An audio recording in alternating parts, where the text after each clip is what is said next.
Hey guys, it's Dr. Sam Robbins. Today I'm going to talk about the importance of vitamin D, especially for men, when it comes to your mood, your health, longevity, your immune system, your gut health, more importantly, your testosterone and your ability to get erections, including also better muscles and fat loss.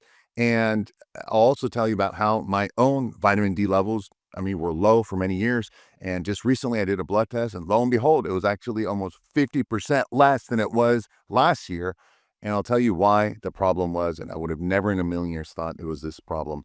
Now, why am I mentioning this? Because a lot of people still are not testing vitamin D levels. You have to make sure you do it. 50% of people have vitamin D insufficiency. That means they're just low. 35% of people are just completely deficient. That means they're below normal. 75% do not have optimal high levels of vitamin D. And why is this? Again, like I said, I used to have this problem for many years.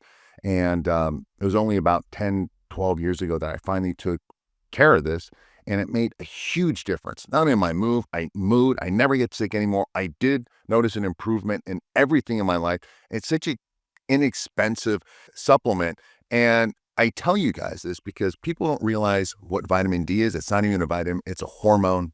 All right. So that's how powerful it is. When it's low, not only is it not good for longevity, it's just not good for us being men. And again, I have to emphasize this so much. It's not just about getting into a normal range between like 30 to 100 nanograms, but it's being at the optimal higher end. And I'll tell you about this in a minute.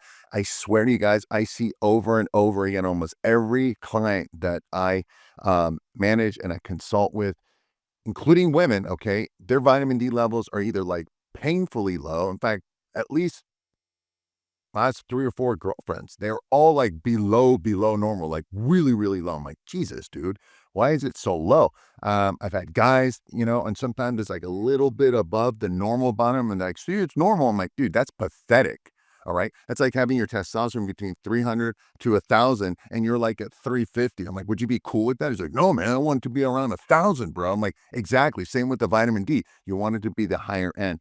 But all right. So why am I telling you all this stuff? First of all, deficiency in vitamin D is linked to low testosterone and poor sexual health. Again, that obviously leads to erectile problems. Studies have shown that men with optimal vitamin D levels have higher free testosterone. That's your hormone that is more valuable than your total testosterone. Optimized vitamin D also, again, improves testosterone, better erections, better libido, and also improve for better sperm mobility and fertility. That's why we want optimal levels of vitamin D. Another thing that most people don't realize is how important vitamin D is for your immune system. Both men and women who have low vitamin D levels get sick often. And why? Because vitamin D, it fights infections, reduces viruses, reduces inflammations, and getting colds. Now, honest to God, when I've increased my vitamin D levels, I almost never get sick. Granted, before I was doing all the right things, taking the zinc and the vitamin C and N-acetylcysteine, all that stuff, and L-glutamine. I'm like, really, I hate getting sick. But when I doubled my vitamin D at the very high end, I literally never get sick. I never got COVID. I never got any of these problems. I know it's a big issue. And anytime I think I'm starting to get like a little tickle in my throat, or I feel a little run down, I'm like, man, I think I'm coming down with something. I immediately quadruple my vitamin D for just like 3, 4, 5 days, and immediately I feel better. That's also one reason people don't get sick as often in the summer, because of the sun, and you're out and you're doing all things. So keep that in mind. People think it's a minor thing, but it's not. Poor muscle and strength is another issue. Men with low vitamin D have weaker muscles, slower recovery, and they have higher risk of injury. Again, vitamin D optimal levels high and also improves protein synthesis and exercise recovery. Another problem with low vitamin D is depression and mood disorders. Low vitamin D has been linked to depression, anxiety, and brain fog. When you increase vitamin D at the higher end, it optimizes serotonin and dopamine levels and reduces anxiety and depression. Remember, vitamin D is a hormone. It's powerful. It's actually a sex steroid. It's a steroid hormone. It's not a sex hormone. It's a steroidal hormone. That's how powerful vitamin D is. It's the only vitamin that your body has to make from inside. and it requires the sun. That's how powerful it is, okay? It has to make it, or else it would probably, in some ways, just not survive for too long, not be healthy. There's also, again, higher risk of heart disease and blood pressure. Why? Because low vitamin D increases inflammation, stiffness in the arteries, and higher blood pressure. Vitamin D3, especially when taken with K2, this is the importance. D3 plus K2, again, is good for reducing calcium buildup in the arteries, and K2 puts the calcium instead of in your arteries, it puts it in the bones and in stronger bones, which is very important. Also, vitamin D, when it's low, higher body fat and insulin resistance. That's not good. Higher body fat higher vitamin D improves insulin sensitivity and burns fat more efficiency.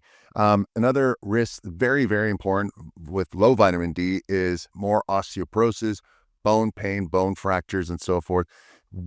Again, both men and women, they need stronger bones, especially as we get older. And low levels of vitamin D is linked to fractures and joint pain and long-term skeletal issues. Again, you need to take vitamin D3 with K2 to improve the absorption. Another issue that most people don't think about is just low cognitive function and memory decline. Vitamin D, low levels, is linked to Alzheimer's and dementia. It impacts memory health and so forth. And the importance is higher vitamin D levels is a neuroprotection for the brain and reduces that risk of cognitive decline. All right, so I'm going to just quickly also tell you about my recent blood test. First, I want to, again, levels are about 30 to 100 nanograms per milliliter. Okay. I like to keep mine in the higher, at least 70, 80 to 90. All right. I love it at the higher range. I've done a lot of studies, a lot of research, spoken to like high-end experts, and there's no toxicity at that level, even though some people will say, well, maybe it doesn't. Trust me. All right. The other thing is, like, I'll show you my blood test from last year, and you'll notice it was 92.1, very good. And the one from like 2-3 years before was 70. Again, it was pretty good. And then I made it even higher, which was optimal. Okay. And at that level, I was at 5,000 units of vitamin D when I got it at 70. And then I increased it to 10,000 to get it to 92. And again, I do it about 5 or 6 days a week. I take 1 or 2 days off. Now, just most recently, I did a blood test, just like, I think it was like a month ago, and my levels were 56. So they went from 70 to 92 down to 56. I was like a 50% drop almost. Now, how did this happen? I was still taking the same dose the entire time, basically 10,000 units. The only difference was I switched brands. And I ran out of my usual stuff. It was no big deal. And I told my brother to bring some over, and he brought this other vitamin D. He's like, listen, dude, I had like 2 bottles of this. It's got like 360 pills in this stuff's going to last you a year. Each pill is 10,000 units. I'm like, well, whatever. It's fine. Okay, so I took it. No big deal. I'm like, shoot, it's just vitamin D. Now, keep something in mind. In the old days, I used to take vitamin D in the caplet forms, which is what 90% of them come. They're gel caplets. I just did the studies. They're not as absorbed better. Also, that oil tends to go rancid. Even when you get fish oil tends to go rancid in the caplets. Better to actually get the raw fish oil, which obviously most people don't eat. Same thing in vitamin D. Now, some people take the droplets, but even that can go rancid, and it's not well mixed. You're not getting the same stuff. So the best absorbable ones was the microencapsulated vegan. It was powdered one. That's what I was taking the whole time. And this was also, it didn't say it was microencapsulated. And long story short, I was like, man, I'm taking the same amount of pill, the same dose, and yet I got half the results. And this happened a long time ago when I decided to just, do my own thing. So at the bottom, underneath in the description here, I can tell you the one I take. You don't have to take it. It's up to you. But again, it's vitamin D3, and it's mixed with K2, and you want the microencapsulated one. It's almost 4 times better absorbed, so you need less, and that's the main thing. I don't want to keep upping my dose and potentially have, this negative effect. So either way, it's up to you. Obviously, do a blood test. Try to strive for the higher end. Trust me, it'll make a huge difference in how you look and feel. And for us guys, testosterone libido, it's such an inexpensive supplement, all right? And everyone should be taking it. Again, it's so cheap and it's so powerful. It's like a gift. In other countries, you need a prescription. In America, you can get a prescription, but they come in 50,000 units, and that's just a way for them. They can make more money. Just get it over the counter. I put the one below that I take, so you can also get it on Amazon if you want. Either way, thanks. Let me know what questions you have, what your vitamin D levels are. Are you checking them? Leave them in the comments. And if this was helpful, subscribe, like. Thanks.